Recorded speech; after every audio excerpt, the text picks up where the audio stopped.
houses of worship. It's not right. So I'm correcting this injustice and calling houses of worship essential. I call upon governors to allow our churches and places of worship to open right now. If there's any question, they're going to have to call me, but they're not going to be successful in that call. These are places that hold our society together and keep our people united. The people are demanding to go to church and synagogue, go to their mosque. Many millions of Americans embrace worship as an essential part of life. The ministers, pastors, rabbis, imams, and other faith leaders will make sure that their congregations are safe as they gather and pray. I know them well. They love their congregations. They love their people.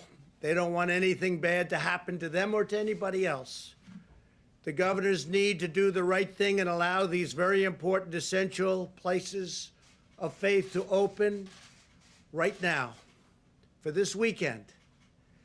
If they don't do it, I will override the governors. In America, we need more prayer, not less. Thank you very much. Thank you. Mr. President, what is your All right, everyone. It's a pleasure to join you today. That was a great announcement from President Trump. I'd like to introduce Dr. Birx right now. She has a wonderful presentation pursuant to Reopening America and some great data to share with you, so I'll let her kick this off. Thank you, Kaylee. If we can have the first slide, please. I wanted to start out with a summary of the number of Americans we have lost to date. But the exciting thing for all of us is the decreasing mortality over time. And I think it both is a real aspect of the amazing healthcare workers on the front line, the ability of people to share at the front line how best to care for the patients, and the continuous decrease in mortality over time. Next slide.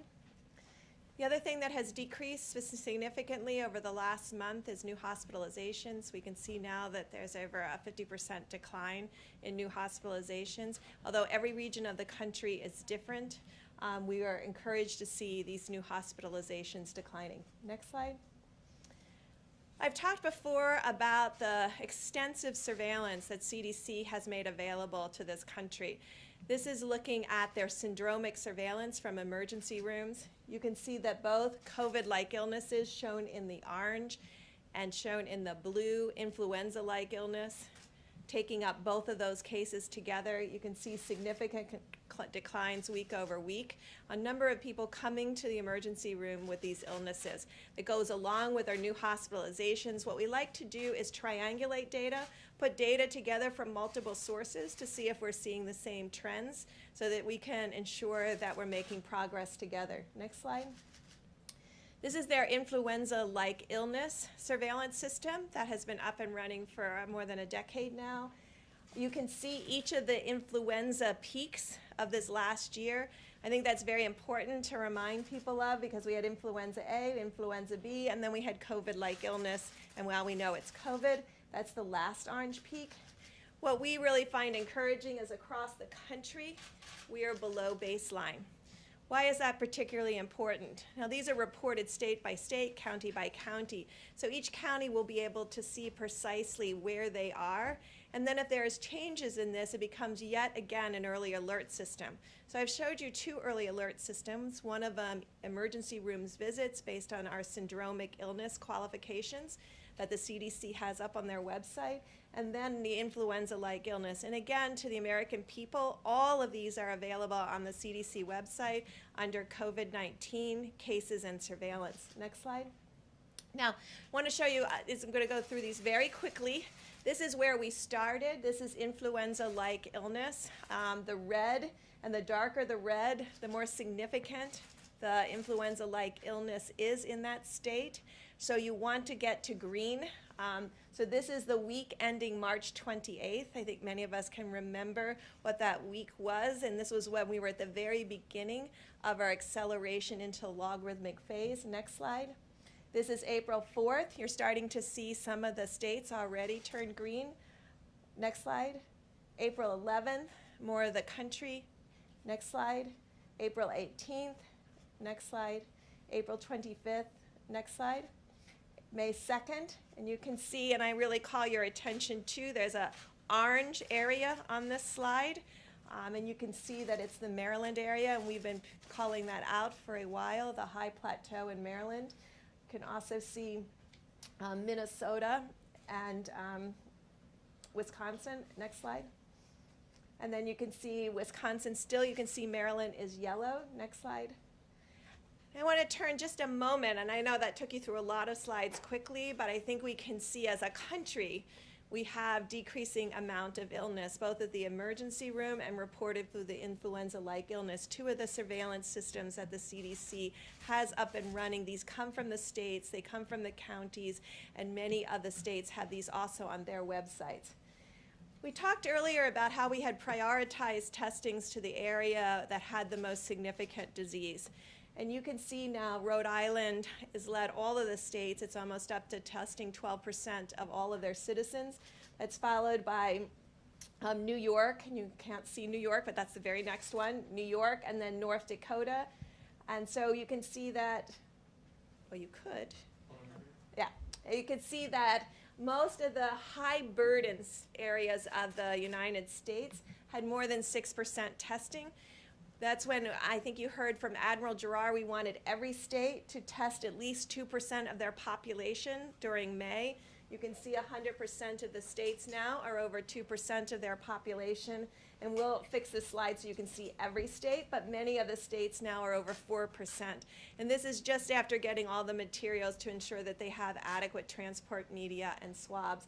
So we're encouraged by the progress that many of the governors and states have made in their testing of their population. It is also why we took the opportunity to really encourage governors, and it was to encourage governors to test 100% of the nursing home residents and staff, because many of our outbreaks that we have seen over the last 2 months have started in nursing homes. Next slide. Now, this is a complicated slide, but this is trying to show you how we triangulate data. So I took you through our surveillance systems. I've taken you now into the start of how we use laboratory data to really understand what's happening both in the metros and at the state level. This is every single state, and you can see the triangles. The top part that you can see, the little triangle-y pieces, are the diamonds. That is where the states were in the number of positive tests. This is the nucleic acid test. This is diagnosing virus in your nose. You can see where it was 30 days ago and where it is now by the red squares. You can see a dramatic decline across the states, and indeed, New York City just 6 weeks ago was almost 40%. It is now for the first time as a New York state under 10%. And so this is the progress that we're making in both expanding testing, finding more people, but ensuring that we're getting testing rates at about 10%. This line is 10%. So 42 states are now have less than 10% test positive on a rolling 7-day average. Now, again, I'm going to call your attention to the top 3 states. The top 3 states with the largest percent, and this is so you can all make your decisions about going outside and social distancing, potentially playing golf if you're very careful and you don't touch the flags and all of those issues, playing tennis with marked balls with just one other person so you're only touching your ball. We found really people who enjoy sports have been able to really adjust to social distancing, but you can see the top 3 states are Maryland, the district, and Virginia. And so there is still significant virus circulating here. That is followed by Nebraska, Illinois because of Chicago, and what we've talked about before about Minnesota. So those are our top states as far as still having high number of test positives. When I say high number of test positives, they're all under 20%. If I had shown you this slide 4 weeks ago, half of the country would have been over 20%. So this also shows progress, but also very clearly about the region we're living in right now with disease. Next slide. Now I wanted you to see this as a metro because that's just a state level. So we look at this in multiple different ways. The number one metro with the highest positivity rate is the District of Columbia, which includes Northern Virginia and Maryland, Montgomery County, and PG County. That is followed by Baltimore, Chicago, and Minneapolis. And so these are the places where we have seen really a stalling or an increase of cases, as in Minneapolis. You can see all the other metros are almost all exclusively below 10%. So we see this as great progress across the board in the metro areas. Next slide. So we also look at daily cases and daily case numbers, and I know that you all know that that's a very erratic, and it depends sometimes on how the tests were reported, how the case were reported, and so you often have to look at it over a 3 or 7 day period. This is looking at daily cases on a 7-day rolling average. You can see the number one at the top peak that has now come down dramatically is the New York metro area. Underneath that, you can see our concerns about Chicago and our concern in the yellow line of the Washington, D.C. area, because these are two areas that went through their logarithmic phase and are now at a high plateau with an unchanging number of cases day over day. That's the orange line and the yellow line. You can see that the daily case numbers per 100,000 are below the yellow line and the orange line of Washington, D.C. and Chicago. And that's New York and Boston and many of the others. Providence is also up as a per 100,000. And that's the way we like to look at it because we can really then understand it in relationship to populations. The other groups that have very low levels that once had a peak, this is Detroit, very low level now. This is Boston in the gray, which has come way down also. And you can see down here is Atlanta and Miami. Next slide. Now sometimes, and I think recently there have been publications about where the world was before we started the Stop the Spread and before many states shut down. And just to take you back to that moment, on March 14th, before Stop the Spread, this is showing New York. I didn't even put March 14th on there because New York on March 14th had less than 50 cases reported. Chicago had less than 10. Washington had less than 10. LA had less than 20.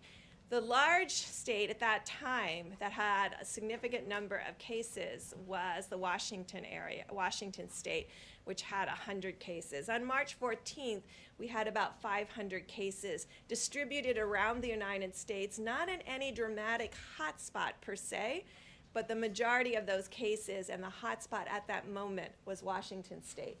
This is how the New York metro area, which includes obviously northern New Jersey, northern parts of Pennsylvania, parts of Connecticut and Rhode Island, and the dramatic decline that they've had in the number of cases. And I know you know that also mortality has started to decrease in that northern New Jersey and New York area. Next slide.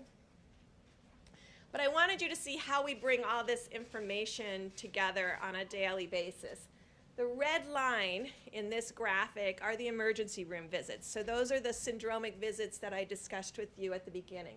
The blue line is the test positive, and again, it's very erratic because of the reporting of when cases sometimes from the entire weekend are added on a Monday morning.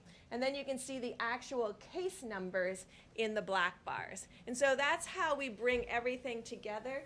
And what we want to see is all of the items trending down. We want to see the number of positives that you find, because we really have states now looking for asymptomatic cases. So we want to ensure that both asymptomatic cases, symptomatic cases are all declining as shown in the blue line, that emergency room visits are declining and the actual case numbers are declining together. And of course then there's mortality behind that in the green bars that are hard for you to see. Next slide. But this is the Washington area. And so that's why I want you to see that contrast. You can see there's not been that dramatic decline in the blue line. There's not been that dramatic decline in the black bars of cases. and there's not been a dramatic decline in the emergency room visits with COVID-like illnesses.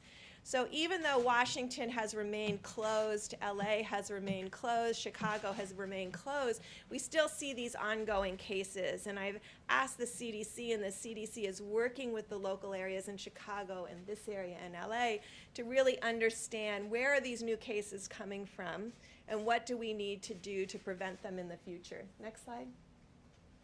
This is Chicago, again, just to show you going up into this high plateau that has been fairly persistent. Next slide. And this is Los Angeles. So you can get a flavor of where we have concerns, of where cities have remained closed and metros that have remained closed but have still persistent high number of cases. Next slide. So then I wanted to talk to you about outbreaks, because throughout this all, there's been a large part of America that has been in many states that have been really finding their outbreaks, containing those outbreaks by testing everyone and doing contact tracing, and then stopping them and stopping those outbreaks in their tracks, what we have been talking about everybody being able to do across the United States. And so this illustrates the counties that had 100% increase in new cases over the last 3 days. Now the reason I wanted to show this is because I see more and more graphics out there that talk about cases going up versus cases going down. Just to give you an example of Wyoming, and I think many of the groups now have Wyoming as a red state of cases going up. Wyoming 3 days ago had 5 cases confirmed, and yesterday had 9. So they qualify almost and show up as this large increase. It's a good alert for us. We immediately look and see what exactly is happening at the state website. But you can see when you have very low number of cases, you can have a doubling from 5 to 10 number of cases and show up as a 100% increase. And so each of these have to be investigated separately to really understand what this is. It is the way we find outbreaks in prisons. It's the way we have been finding outbreaks in nursing homes. And we have this graphic that goes through all of the counties as well as, next slide. So this is one state's analysis. What they have shown, and they have been able to find each of their outbreaks, contain every one of their outbreaks, close those outbreaks and call them closed cases. In this case, the dark blue is community spread. The rest of it, 50% of their cases, have been coming from outbreaks that they've been able to contain. The largest group in this is meatpacking plants. And what they've been doing is going in and testing 100% of the individuals in the meatpacking plant and also finding 100% of the individuals that are associated with those individuals in the meatpacking plant. They've been able to go into group housing, social gatherings. So just as we discuss all of this, and when you go out for this weekend of Memorial Day and you want to do some kind of social gathering, it's very important to maintain that 6 feet distance and very important to have your mask with you in case that 6 feet different distance cannot be maintained. But it also talks about long-term care facilities. Now, interestingly enough, 50% of their total cases, since they've been tracking, came from these outbreaks. Almost 70+%, 76 of all their mortality, though, came from these outbreaks. And this is why we have been really pushing both in the original Opening Up America again, in the testing blueprint, we talk about proactive surveillance, proactive monitoring and testing in areas that you know are particularly susceptible to outbreaks. Every state has this knowledge now and this type of analysis.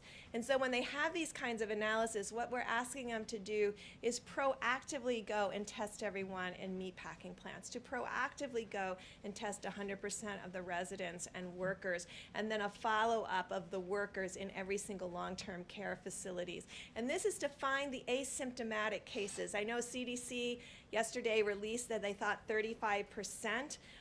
We started with the understanding that we thought it was around 11 to 15% based on the experience with one of the princesses, but now we know it's at least 35. It may be greater than that because it may be so age dependent that there may be a lot of people under 30 that have the virus and are shedding the virus and aren't aware that they have the virus. And so proactive monitoring, proactive testing will become absolutely critical to find these asymptomatic cases. Next slide. So this is my last slide, and this is just to show you what an outbreak looks like. So if you look at this axis, it's normalized through 100,000 population. But you can see this is what we want to see. We want to see very low case number. We want to see that they've identified an outbreak. They've tested 100%. They've contained 100%, and then they don't find any more cases. And so this is what's happening across the country, county by county. This is a county map to really show you the work that's going on. And since the last 2 months, we've gone from, I think, less than 4,000 contact tracers to nearly 50,000 contact tracers. And this is what's been happening behind the scenes. But I really want to applaud the governors and state and the health and local, the health commissioners and the local health departments who have really been working quietly in an unassuming way to really find these cases, track these cases, isolate these cases, and ensure there's no additional spread. And you can see in many of these instances, they've gone more than 2 weeks without any additional spread. And so this is what we are hoping goes across the United States. Now, we all have to admit it's going to be much more difficult in metro areas because you have to really identify where are those asymptomatic cases and how will you find them. And it's why there's been a lot of additional resources going into disadvantaged areas and to the federal community clinics to be able to proactively be able to test for this virus and find asymptomatic individuals. When someone gets sick with COVID, excuse me, when someone gets sick with COVID, you've heard the cases. Some of them have very high fevers. And so they're not out walking around. So they may have been shedding virus for 1 or 2 days before they got significantly ill and they had to be in bed because they felt so terrible. Now think of that, they were maybe out 2 days. And so if they're 50% of the cases, they're only out for 2 of the days that they may be spreading virus. An asymptomatic individual that doesn't know they have COVID, they may be spreading and shedding the entire time that they're in the community. So instead of 2 days, it may be 6 days, or it may be 7 days. And so when we talk about proportions, 35% that are asymptomatic that are out in the community is a much more opportunity for transmission than someone who is getting sick and is only out in the community for 2 days. And so we know we have to find both, and we've been working with states about what proactive surveillance would look like in this case to find people who are asymptomatic. But it's also why we continue to recommend to the public very clearly that you can't tell who's infected. And so that's why you have to continue to social distance. That's why you need to continue to maintain 6 feet apart. I remember in the early days of HIV, people told me all the time that they knew who was infected. And I would say, you don't know who's infected. I could be infected. You're just saying you don't think I'm infected because I look healthy. There's a lot of healthy people out there with COVID that look healthy. And so we're asking continuously for you all to be outside, to enjoy your Memorial Day weekend, to play golf, to hike, as Dr. Fauci said, to play tennis with mark balls, and to be out with your families that you have been in the household with, and to even consider sharing social distance space as long as you have utensils that belong to individuals, and that maybe can be thrown out immediately. There's a lot of things to think through. I know you can do this. I know the American people can do it. And so please, as you go out this weekend, understand you can go out, you can be outside, you can play golf, you can play tennis with marked balls, you can go to the beaches if you stay 6 feet apart. But remember that that is your space, and that's a space that you need to protect and ensure that you're social distance for others. Thank you. Works. I want to start by, Dr. Birx, if I could have you stay here for just a moment or two. Zeke, I believe you emailed me a question about nursing homes and testing this morning. If you want to ask it, I'll have Dr. Birx give you an answer. I think that's great, thank you. Dr. Birx, last week, or sorry, 2 weeks ago, you and the Vice President of Governors, you wanted 100% of nursing home residents and staff tested within 2 weeks. Most states aren't going to meet that. Some 2 weeks later haven't even started to try, saying it's impractical and infeasible. Are you disappointed? And also, what are the consequences of that inaction? No, I know many of you don't know me. I'm a very aspirational and hopeful person that like to put out challenges because I think that's what needs to be done. You know, we've had it in the Open Up America guidance where we ask them to test all the nursing homes, nursing home residents and workers. We know that that group is very susceptible and has significant mortality. And so we continue to ask the states. We always look at the side of the ones who haven't been able to get it done. There are some that are getting it done. And I think what we will learn is from those who were able to get it done, how to do this more efficiently and effectively so that we can work together to ensure that not only we have the baseline testing, but we continuously test the workers within the homes to prevent any asymptomatic spread back to the residents once we show they're negative. We only have 1 million nursing home residents. We're testing way over 1 million people per week, getting closer to over 2 million people a week. So over that 4 million per 2 weeks, I was hoping that 1 million of those could be our nursing home residents. I think week over week as we see testing expand, it's not going to just be, and it's why I keep coming back to this, it's not the number of people you have tested. We see this all the time with other diseases. We have a lot of worried well that will come back frequently to get tested. We want to test, and we want states testing in areas where we know there's higher vulnerability to susceptibility to worse outcomes, like our nursing homes, areas where we know there have been outbreaks, such as prisons, meatpacking plants, particularly areas where people are transported to plants together or live together in a single residence or multiple residents, but there's multiple group home kind of housing situations. And among our inner cities where we know people may have not as much access to testing, it's why money has gone to the federal clinics for testing. It's why money and working with others have really improved testing through the pharmacies and ensuring more accessibility. I know it's a long answer, but we should never be discouraged by those who can't get it done. We should be encouraged by those who have shown us that it can be done. And then on the governor's calls, we have those governors present to the other governors how they did it. And following up on the president's announcement regarding places of worship being an essential and then having them all reopen, what guidelines and encouragement do you have for pastors, rabbis, imams as they prepare to reopen? Is that appropriate nationwide right now? And what precautions do they need to follow if they're going to reopen their houses of worship? So I've checked, all 50 states have on their website what their new cases were over the last 24 or 48 hours. We're trying to get every state to do that by community, by zip code. So because I really firmly believe a knowledgeable community can really make judgments for themselves. I think each one of the leaders in the faith community should be in touch with their local health departments so that they can communicate to their congregates. Certainly people that have significant comorbidities, we want them protected. I know those houses of worship want to protect them. And so really ensuring that maybe they can't go this week if there's high number of COVID cases. Maybe they wait another week. But there is a way to social distance like you are here in places of worship. And I think what we're trying to say with the CDC guidance is there's a way for us to work together to have social distancing and safety for people so that we decrease the amount of exposure that anyone would have to an asymptomatic. And I say it that way because I know all of you and all of Americans, if they didn't feel well, they wouldn't go to church that day.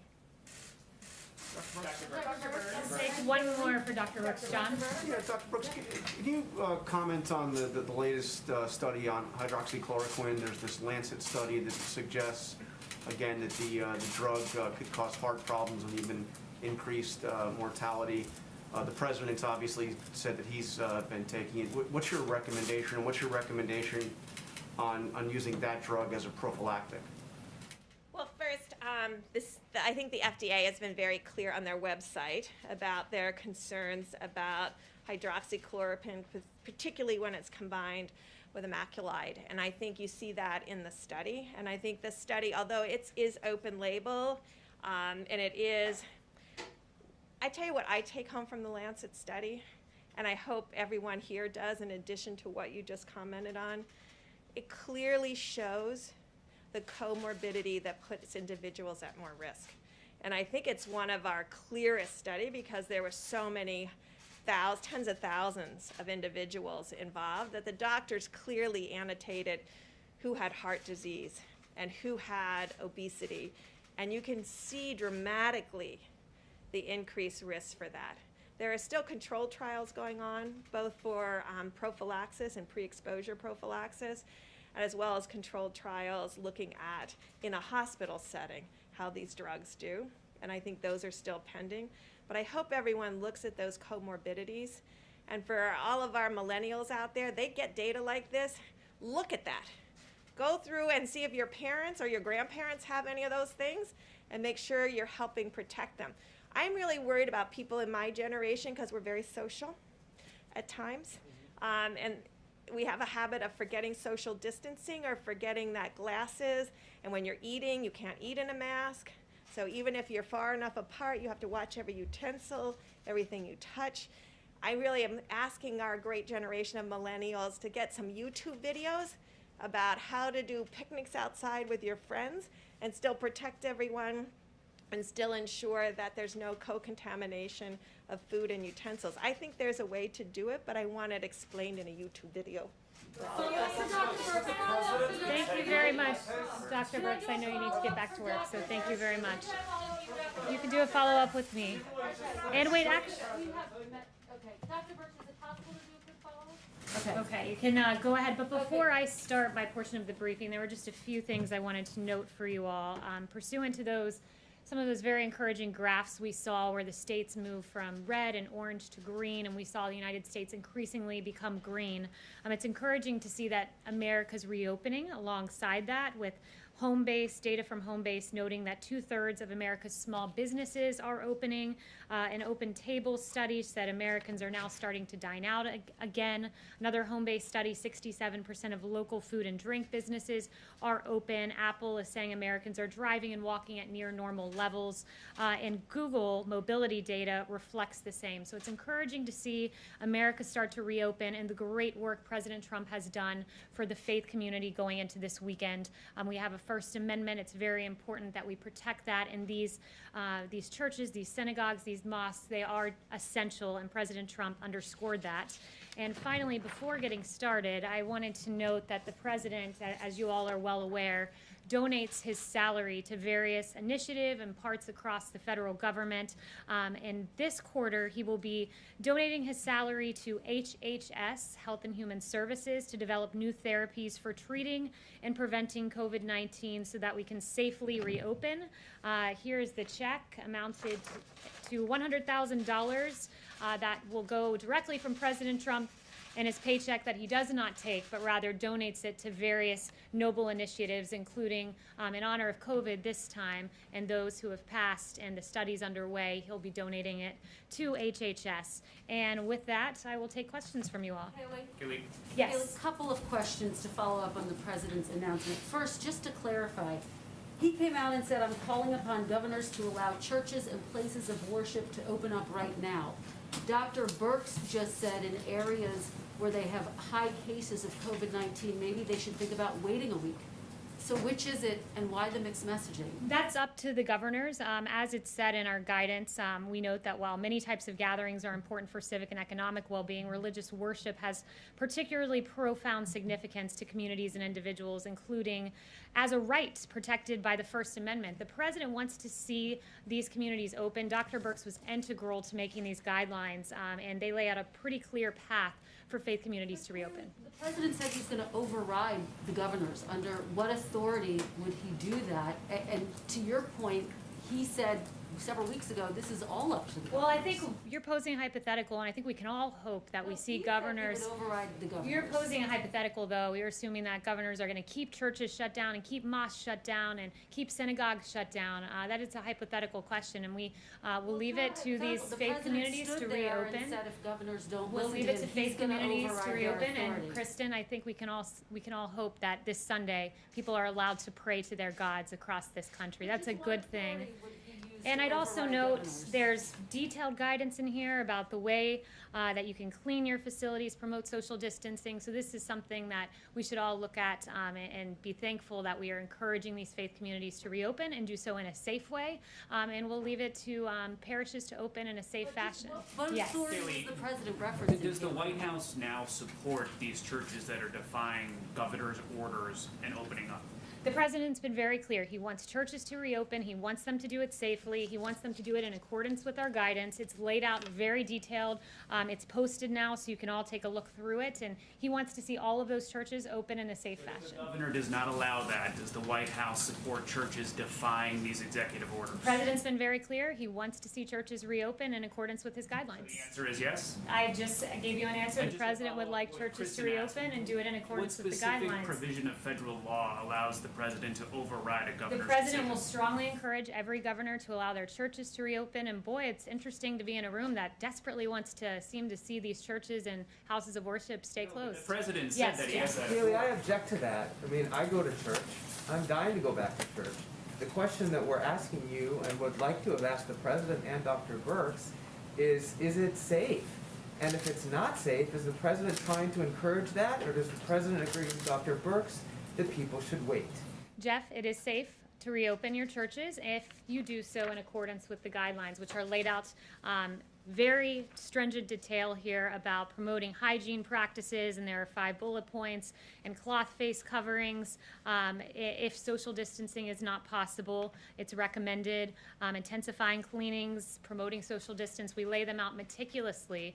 So I am thankful that we have a president that celebrates the First Amendment. The same amendment that gives you all the ability to ask me questions is there to have the freedom of worship, so imams and pastors can go to their churches, can go to their places of worship, and can celebrate what is a First Amendment right in this country, which is to pray to your God and to practice your faith. And we So celebrate now- that too. I just want to follow up by saying we celebrate that too. And so we Certainly should the be First thankful that Amendment there are part. guidelines But to we're allow not- us to but we're not re-engage in asking- that behavior. We're not asking you if the president or people are allowing Americans to pray. That's not the To question that gather in people their are places asking of here. worship, to attend church services, to pray together. And the president has laid out a clear path. The CDC has laid out a clear path for this to take place, for our First Amendment to be exercised in a way that is safe and robust. And that is something that is a good thing, and I'm thankful that we have a president who celebrates the First Amendment and helps it to be celebrated in its fullest and most robust way possible. Chanel. Thank you, Haley. I'd like to switch gears asking about President Obama. We had does the president, we had an interesting article from Joel Pollak this morning, and I would like to ask you if the president has considered pardoning President Obama for illegally wiretapping on Trump towers, illegally spying on U.S. citizens, and other potential crimes out there. Has he considered that?